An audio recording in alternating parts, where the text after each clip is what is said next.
Hello everyone, good morning to all of you. कैसे हैं आप सब?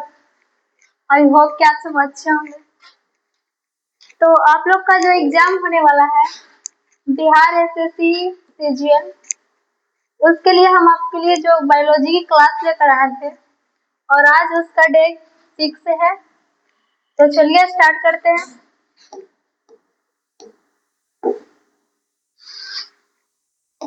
पिछले वीडियो में हमने पढ़ा था ये माइटोकॉन्ड्रिया के बारे में, और उस पिछला वीडियो में हमने आपको हेडिंग भी दिलवाया था एंडोप्लाज्मिक रेटिकुलम यानी अंतःप्रद्रवी जालिका। तो आज हम उसी के बारे में यहाँ पर चर्चा करेंगे। ये जो अंतःप्रद्रवी जालिका यानी एंडोप्लाज्मिक रेटिकुलम,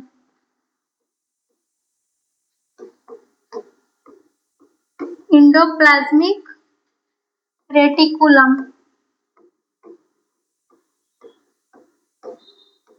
हिंदी में इसे कहते हैं अंतःप्रद्रवी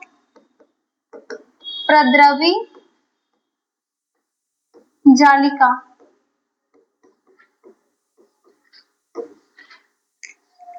सबसे पहले जानेंगे एंडोप्लाज्मिक रेटिकुलम यानी अंतःप्रद्रवी जालिका क्या है। तो इसके नाम से ही ना इसको हम परिभाषित कर सकते हैं। इंडो का मतलब होता है अंदर, इंडो का मतलब अंदर, प्लाज्मिक का मतलब होता है प्लाज्मा झिल्ली। प्लाज्मिक का मतलब क्या होता है? प्लाज्मा झिल्ली, प्लाज्मा झिल्ली। और रेटिकुलम का मतलब होता है नेटवर्क यानी जाल। रेटिकुलम का मतलब नेटवर्क या जाल। तो इसके नाम से ही इसको हम इस प्रकार परिभाषित कर सकते हैं। कोशिकाओं के अंदर जो जाल बिछा हुआ होता है उसी को क्या कहते हैं? अंतःप्रद्रवी जालिका यानी एंडोप्लाज्मिक रेटिकुलम। इस अंतःप्रद्रवी जालिका का जो खोज किए थे उन साइंटिस्ट का क्या नाम है? तो K.R. Porter. K.R. Porter scientist का क्या नाम है? तो K.R. पोर्टर। ये जो अंतःप्रद्रवी जालिका होती है वो कितनी प्रकार की होती है? तो ये ना 2 प्रकार की होती है। इसे यहाँ पर नोट कर देती हूँ। अंतःप्रद्रवी जालिका 2 प्रकार की होती है।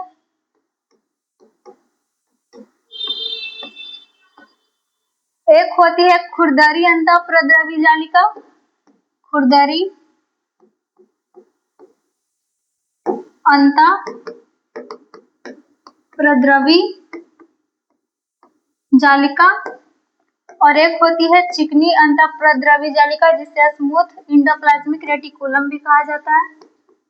चिकनी अंतःप्रद्रवी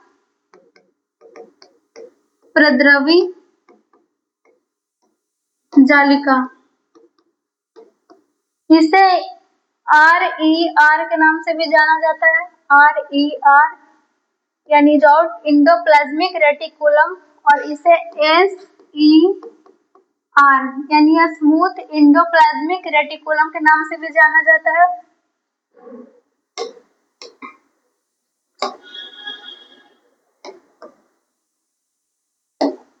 तो ये जो खुरदरी अंतःप्रद्रवी जालिका होती है वो कोशिका झिल्ली से लेकर केंद्रक झिल्ली तक होती है। कोशिका झिल्ली से कहां तक होगी? तो ये केंद्रक झिल्ली तक होगी। केंद्रक झिल्ली तक फैली होती है। और ये जो चिकनी अंतःप्रद्रवी जालिका होती है वो कहां पर पाई जाएगी? तो कोशिका झिल्ली की ओर। इसकी लोकेशन कहाँ है? तो कोशिका झिल्ली की ओर। ये जो खुरदरी अंतःप्रद्रवी जालिका होती है वो कहाँ पाई जाती है? उसकी लोकेशन कहाँ है? तो कोशिका झिल्ली और केंद्रक झिल्ली के बीच में यानी इसे फिगर के माध्यम से इस प्रकार देखा जा सकता है। ये हो गया कोशिका झिल्ली और ये हो गया केंद्रक झिल्ली, और इन दोनों के बीच में ना इस प्रकार से खुरदरी अंतःप्रद्रवी जालिका पाई जाती है, और इस खुरदरी अंतःप्रद्रवी जालिका के ऊपर ना इस प्रकार राइबोसोम प्रेजेंट होता है। और चिकनी अंतःप्रद्रवी जालिका के लिए अगर हम फिगर देखना चाहें तो इस प्रकार हो सकता है। ये हो गया कोशिका झिल्ली, कोशिका झिल्ली, ये हो गया केंद्रक झिल्ली,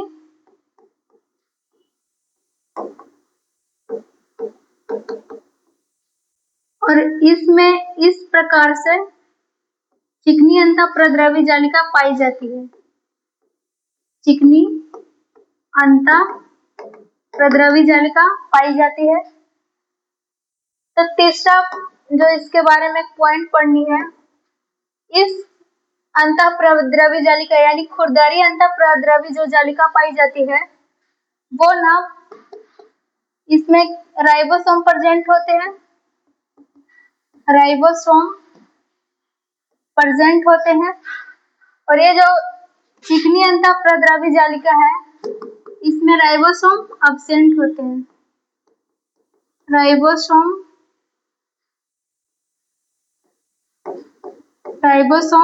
अब्सेंट होते हैं। इस चिकनी अंतःप्रद्रवी जालिका में राइबोसोम प्रेजेंट खुरदरी अंतःप्रद्रवी जालिका में राइबोसोम प्रेजेंट होते हैं, इसीलिए ना यहाँ पे प्रोटीन का निर्माण होता है, प्रोटीन का निर्माण। एक पॉइंट यहाँ पे याद रखिएगा, कोशिका का कोई भी पार्ट जहाँ पे राइबोसोम पाया जाएगा वहां पे प्रोटीन का निर्माण होगा ही होगा, क्योंकि राइबोसोम में ही ना प्रोटीन का क्या होता है तो निर्माण होता है। और ये जो चिकनी अंतःप्रद्रवी जालिका है इसमें राइबोसोम अब्सेंट होती है, यानी यहाँ पे प्रोटीन का निर्माण नहीं होगा, यहाँ पे वसा का निर्माण यानी लिपिड का निर्माण होगा, वसा का निर्माण। एग्जाम में यहाँ से आपके क्वेश्चन आ सकते हैं, ये जो खुरदरी अंतःप्रद्रवी जालिका है वो किसका निर्माण करती है, तो आपका राइट आंसर हो जाएगा प्रोटीन का निर्माण। यहाँ से भी आपके एग्जाम में क्वेश्चन आ सकती है, जो चिकनी अंतःप्रद्रवी जालिका है वो किसके निर्माण करती है, तो आपका राइट आंसर हो जाएगा वसा का निर्माण करती है। इसके बारे में और पॉइंट अगर हम देखना चाहें तो ये जो होती है स्टेबल होती है यानी अस्थाई होती है, अस्थाई होती है। यहाँ पर आपको दिख रहा होगा इसका जो एंड है, इस खुरदरी अंतःप्रद्रवी जालिका का जो ए एंड है वो कोशिका झिल्ली से जुड़ा हुआ है, और दूसरा जो छोर है वो केंद्रक झिल्ली से जुड़ा हुआ है, यानी ये स्टेबल है यानी अस्थाई है। और आप इस चिकनी अंतःप्रद्रवी में जालिका में देख सकते हैं कि इसका जो एंड है वो सिर्फ कोशिका झिल्ली के अंदर है, ना इससे जुड़ा है और ना इससे जुड़ा है, तो ये क्या हो सकता है, ये अस्थाई हो सकता है, यानी कोशिका द्रव्य जो होता है उसमें ये तैरता हुआ रहता है, अस्थाई। ये कैसा होता है तो अस्थाई होता है। और जो खुरदरी अंतःप्रद्रवी जालिका होती है वो कैसी होती है, तो अस्थाई होती है, स्टेबल होती है। तो अभी तक हमने जितना भी पढ़ा वो बहुत ही इम्पोर्टेंट थे। इसके आगे ना एक टॉपिक पढ़नी है गोल्जी बॉडी यानी गोल्जी कॉइल। इस टॉपिक से भी ना एग्जाम में बहुत सारे सवाल आते हैं। गोल्जी बॉडी, गोल्जी बॉडी यानी गोल्जी कॉइल। तो सबसे पहले हम देखेंगे ना इस गोल्जी बॉडी का खोज किसने किया, तो गोल्जी बॉडी का खोज कैमिलो गोल्जी नामक एक साइंटिस्ट ने किए थे, और इन्होंने ना अपने नाम पर ही इस गोल्जी बॉडी का क्या नाम रखा, तो गोल्जी कॉइल रखा, गोल्जी बॉडी यानी गोल्जी कॉइल। इसका अगर हम खोज की बात करें तो सबसे पहले देखेंगे इसका खोज जो किए थे, खोज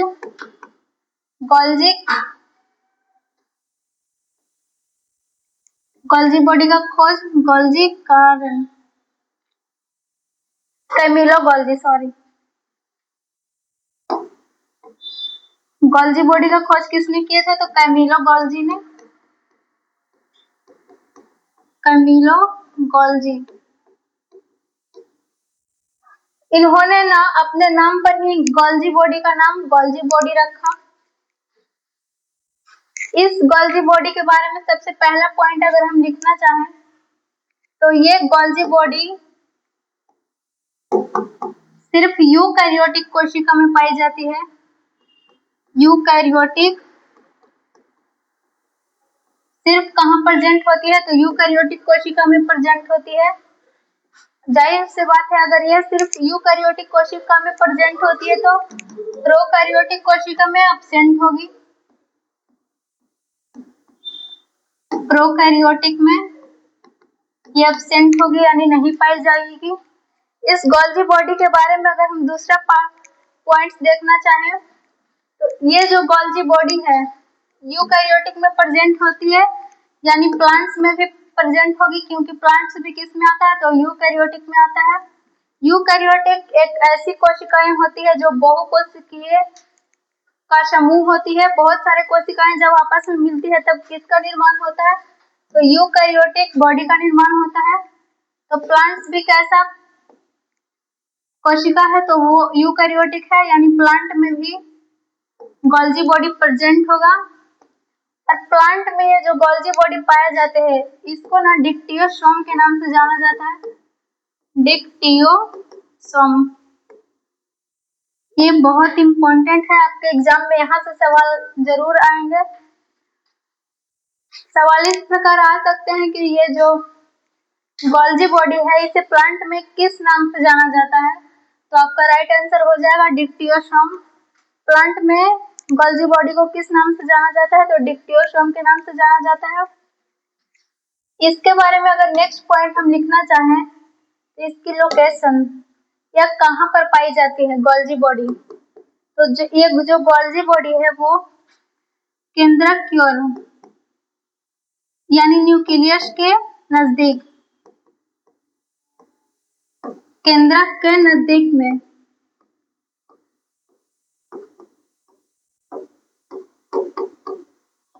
गोल्जी बॉडी कहाँ पर प्रेजेंट होती है? जो केंद्रक के नजदीक में प्रेजेंट होती है।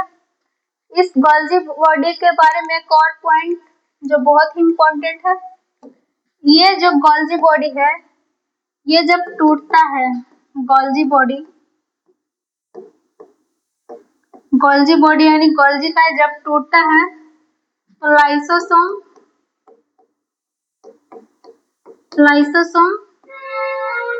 प्लस राजधानी में टूटता है,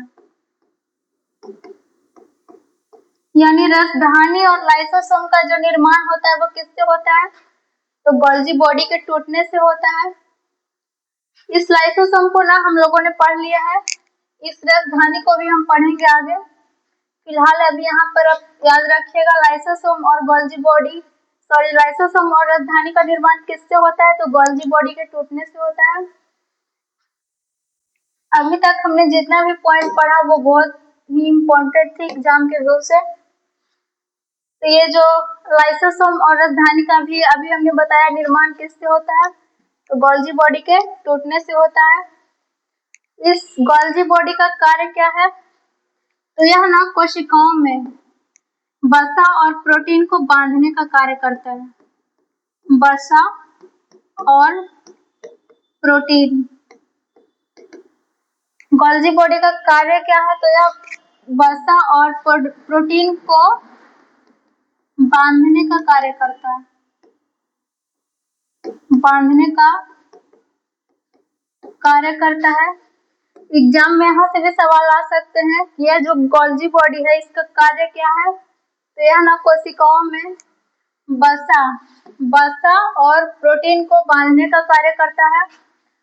हमारा जो नेक्स्ट पॉइंट है यानी सेल का जो नेक्स्ट पार्ट है वो है राइबोसोम।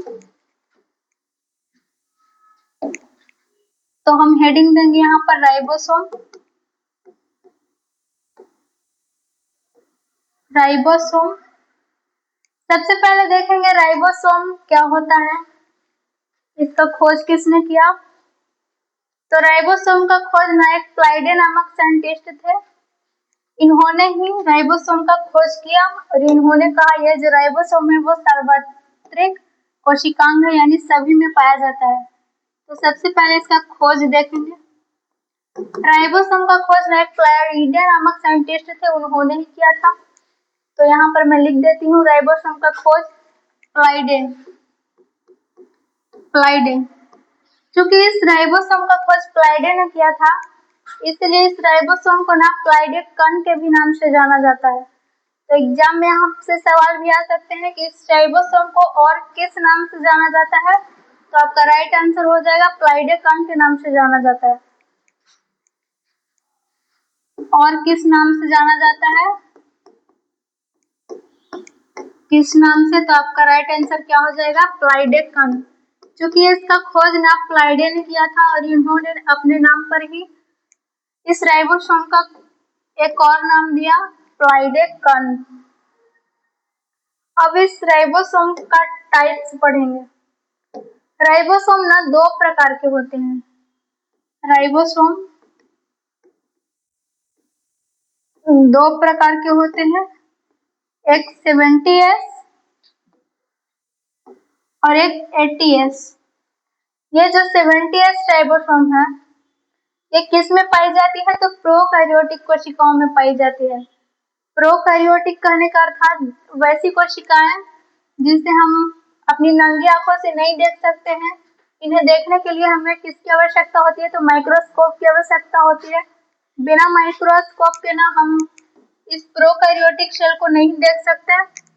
तो ये जो 70S राइबोसोम होती है वो कहाँ पर प्रेजेंट होती है? तो प्रोकैरियोटिक सेल में प्रेजेंट होती है। प्रोकैरियोटिक सेल में प्रेजेंट होती है। ये जो 80S राइबोसोम है ये किस में प्रेजेंट होती है? तो ये यूकैरियोटिक कोशिकाओं में।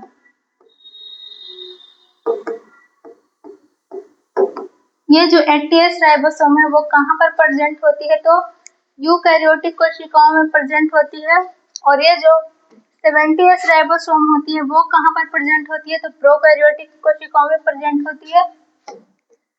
ये जो 70S राइबोसोम है वो किस किस से मिलकर बना है? तो ये 50S plus 30S। 50S plus 30S ribosome जब आपस में मिलेंगे तब किसका निर्माण होगा? तो 70S राइबोसोम का निर्माण होगा। और ये कहाँ पाया जाएगा? तो प्रोकैरियोटिक कोशिकाओं में पाया जाएगा। और ये जो 80S राइबोसोम है इसका निर्माण 60S प्लस 40S। जब 60S प्लस 40S राइबोसोम आपस में मिलेंगे तब किसका निर्माण होगा? तो 80S राइबोसोम का निर्माण होगा। ये जो राइबोसोम होती है 50S प्लस 13S, एग्जाम यहाँ से नहीं आते हैं बल्कि यहाँ से आ सकते हैं इस प्रकार।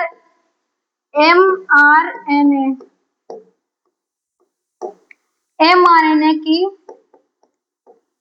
बड़ी इकाई में, इसको फिगर के माध्यम से मैं बता देती हूँ। 30S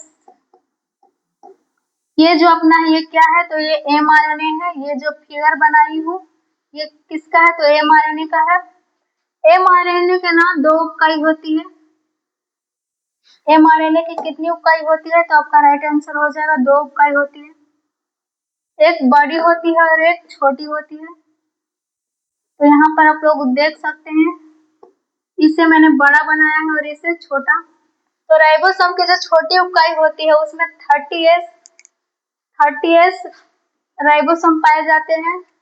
और राइबोसोम की जो बड़ी इकाई होती mRNA की जो बड़ी इकाई होती है उसमें 50S राइबोसोम पाए जाते हैं। और जो छोटी इकाई होती है उसमें 30S राइबोसोम पाए जाते हैं। इसमें भी वही है। ये हो गया अपना mRNA।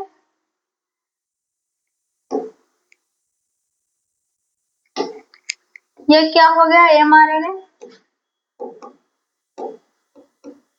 mRNA इसकी ये हो गई छोटी इकाई। छोटी उपकाई, ये हो गई बड़ी उपकाई।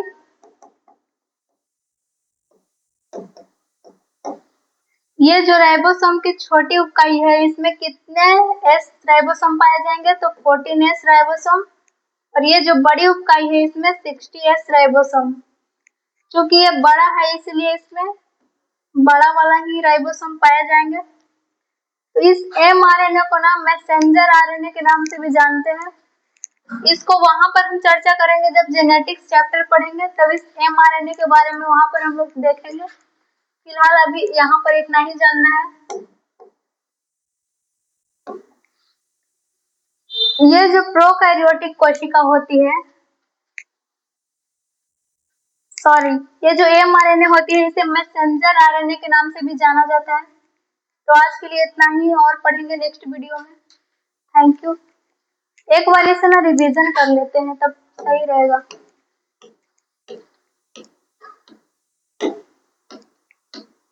अभी तक हम लोगों ने जितना पढ़ा उसे एक बार रिकवर कर लेते हैं।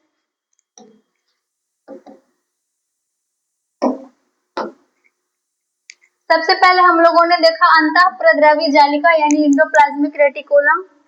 इसका नाम से ही ना इसका नाम से ही क्या होता है, इसे परिभाषित किया जा सकता है। इंडो यानी अंदर, इंडो का अर्थ क्या होता है? अंदर। प्लाज्मिक का अर्थ क्या होता है? प्लाज्मा झिल्ली। रेटिकुलम का अर्थ होता है जाल, यानी कोशिकाओं के अंदर जो प्लाज्मा झिल्ली का जाल बिछा होता है उसे ही क्या कहते हैं? एंडोप्लाज्मिक रेटिकुलम कहते हैं। और इसकी खोज ना क्लेयर पोर्टर नामक एक साइंटिस्ट ने किए थे। और ये जो एंडोप्लाज्मिक रेटिकुलम होती है वो कितनी प्रकार की होती है? तो ये दो प्रकार की होती है। दो प्रकार की, एक होती है खुरदरी अंतःप्रद्रवी जालिका, और एक क्या होती है? तो चिकनी अंतःप्रद्रवी जालिका। इसे SER के नाम से भी जाना जाता है और इसे RER के नाम से जाना जाता है। ये जो खुरदरी अंतःप्रद्रवी जालिका होती है, इसकी लोकेशन कहाँ से कहाँ तक होती है? तो कोशिका झिल्ली से, लोकेशन इसकी कोशिका झिल्ली से केंद्रक झिल्ली तक फैली होती है। और ये जो चिकनी अंतःप्रद्रवी जालिका होती है यानी SER, उसकी लोकेशन कहाँ पर होती है? तो यह ना कोशिका झिल्ली की ओर होती है। इसकी लोकेशन पूछे तो कहाँ पर होती है? तो एक आपका राइट आंसर हो जाएगा, कोशिका झिल्ली की ओर होती है। इसके बारे में नेक्स्ट पॉइंट हम लोगों ने देखा था, इसका फिगर तो आप देख सकते हैं। ये हो गया कोशिका झिल्ली, कोशिका झिल्ली, ये हो गया केंद्रक झिल्ली। यहाँ पर जो है इस प्रकार की संरचना है, ये हो गई अंतःप्रद्रवी जालिका यानी खुरदरी अंतःप्रद्रवी जालिका। और इसके प्रकार इस पे इस प्रकार के जो डॉट डॉट है, ये क्या है? राइबोसोम है। तो हमने देखा था ये जो चिकनी खुरदरी अंतःप्रद्रवी जालिका है, उसमें राइबोसोम प्रेजेंट होते हैं। चूंकि राइबोसोम प्रेजेंट होते हैं इसलिए यहाँ पर प्रोटीन का निर्माण होता है, और इसमें ना राइबोसोम एब्सेंट होते हैं, इसीलिए यहाँ पर प्रोटीन का निर्माण ना होकर किसका निर्माण होता है? तो वसा का निर्माण होता है। ये जो खुरदरी अंतःप्रद्रवी जालिका होती है वो कैसी होती है? तो अस्थायी होती है। और ये जो चिकनी अंतःप्रद्रवी जालिका होती है वो कैसी होती है? अस्थायी होती है, क्योंकि यह कोशिका झिल्ली की ओर होती है और ये कोशिका झिल्ली और केंद्रक झिल्ली से जुड़ी हुई होती है। इसके बारे में जो सेल का नेक्स्ट पार्ट था वो क्या था? गोल्जी बॉडी यानी गोल्जी काय। तो सबसे पहले देखा हम लोगों ने ये देखा था गोल्जी बॉडी का खोज किसने किए थे? खोज तो गैमिलो गोल्जी एक साइंटिस्ट थे। इन्होंने ही ना गोल्जी बॉडी का खोज किए थे। गोल्जी बॉडी कहाँ पर पाया जाता है? तो यूकैरियोटिक कोशिकाओं में पाया जाता है, प्रोकैरियोटिक में एब्सेंट होता है। प्लांट में ना ये गोल्जी बॉडी प्लांट में प्रेजेंट होता है और उसे किस नाम से जाना जाता है? तो डिप्टियोसोम के नाम से जाना जाता है। इसकी लोकेशन हम देखे थे, इसकी लोकेशन कहाँ पर है? तो इसकी जो लोकेशन है वो केंद्रक के नजदीक यानी न्यूक्लियस के नजदीक। आपकी गोल्जी बॉडी कहाँ पर पाई जाती है? तो न्यूक्लियस के नजदीक में पाई जाती है।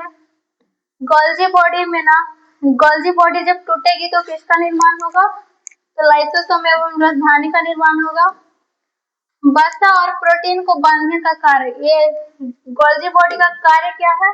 तो ये वसा और प्रोटीन को बांधने का कार्य करती है। वसा और प्रोटीन को बांधने का कार्य किसका है? तो गोल्जी बॉडी का है। इसके बाद जो सेल का नेक्स्ट पार्ट था वो है राइबोसोम। राइबोसोम के बारे में हम लोगों ने सबसे पहला जो पॉइंट पढ़ा था वो खोज राइबोसोम का जो खोज किए थे वो प्लाइडे नामक एक साइंटिस्ट ने किए थे। और इस राइबोसोम को ना प्लाइडेकन के नाम से भी जाना जाता है। राइबोसोम कितने प्रकार के होते हैं? तो दो प्रकार के, एक 70S और एक 80S। ये जो 70S राइबोसोम होते हैं वो किस से मिलकर बनी है? तो 50S प्लस 13S। और ये जो राइबोसोम यहाँ पर यूकैरियोटिक में पाई जाती है 80S, ये किस से मिलकर बनी है? तो 60S प्लस 14S। इसके बाद हम लोगों ने पढ़ा था mRNA। mRNA को मैसेंजर आरएनए के नाम से भी जाना जाता है। इसकी दो उपइकाई होती है, एक बड़ी उपइकाई होती है और एक छोटी उपइकाई होती है। तो बड़ी उपइकाई में ना 15S राइबोसोम प्रेजेंट होते हैं और छोटी उपइकाई में ना 13S राइबोसोम प्रेजेंट होते हैं। और इसके बाद हम लोगों ने देखा था 18S जो राइबोसोम होते हैं वो 60S प्लस 14S से मिलकर बने होते हैं। और mRNA की बड़ी उपइकाई में 60S राइबोसोम पाए जाते हैं और छोटी उपइकाई में 14S राइबोसोम पाया जाता है। आज के लिए इतना ही। Thank you.